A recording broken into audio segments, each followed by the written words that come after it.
Thank you so much to everyone here and everyone at GLSEN for this amazing and humbling honor. I accept this award on behalf of my GSA, the strong, brilliant, talented, funny, and sweet young people who face both psychological and physical abuse almost every single day.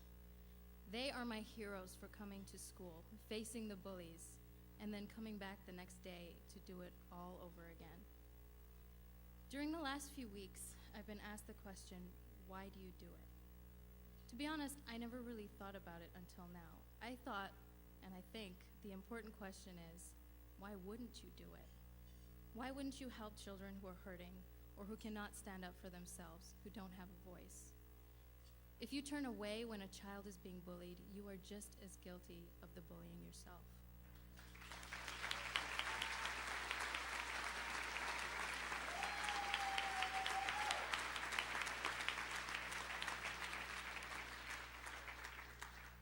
If they can keep coming back and facing their bullies, then how can I not have the strength to do the same and to face mine?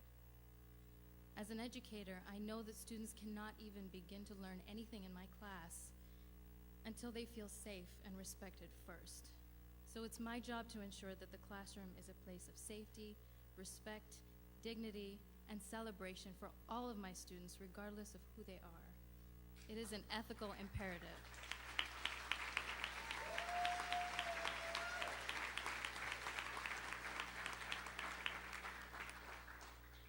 If even one of my students is unable to learn because of harassment in my classroom, then I have failed at my job.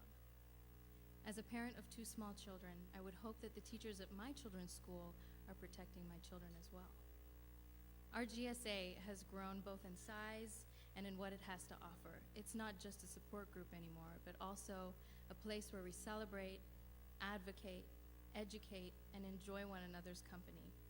We even have a much coveted elected position, official fun enforcer.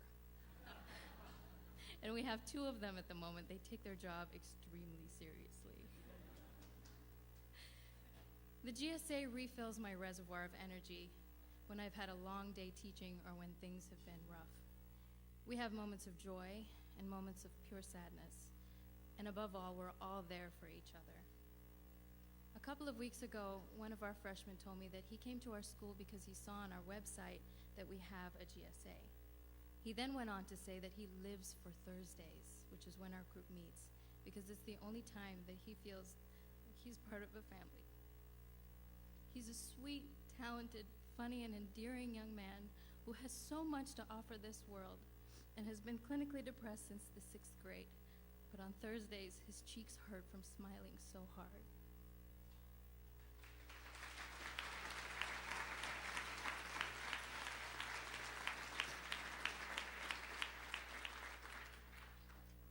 Students in my GSA have taught me so much.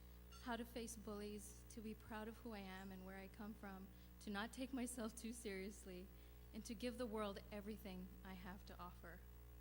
I would never have had such a rewarding experience as a GSA sponsor if it was not for GLSEN. Serving on the GLSEN Omaha board for 3 years, I learned how to be a true advocate for my students.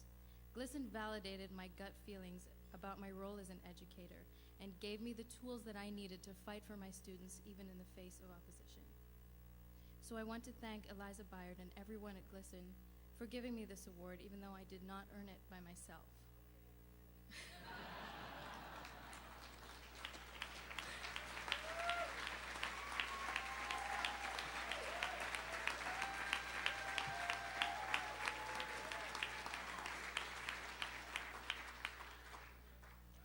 This award belongs to my phenomenal students, Ishel Gonzalez-Kelso and Eric Gonzaro for nominating me, and to John Carl Dankovich from GLSEN Omaha who helped them through the process and gave them the crazy idea in the first place.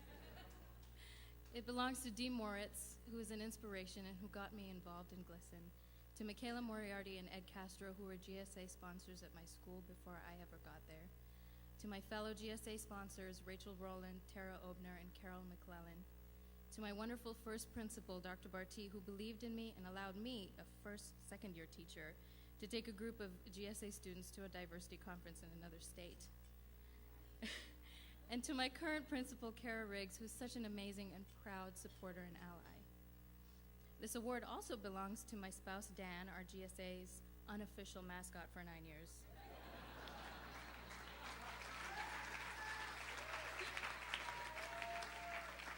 He was running around today in a Day of Silence t-shirt filling bags and things.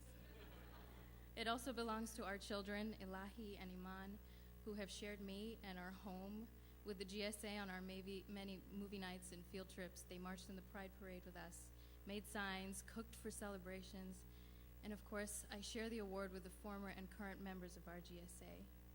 I also want to thank my sister Selma for watching the children right now so we could come here, and my mother-in-law Anne.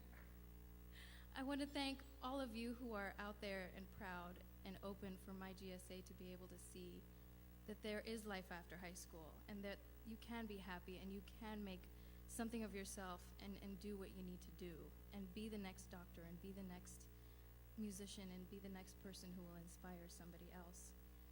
And finally, I would like to thank my parents and my grandparents who set such great examples for me and who instilled in me a strong sense of social justice, of kindness, humanity, and empathy. Thank you.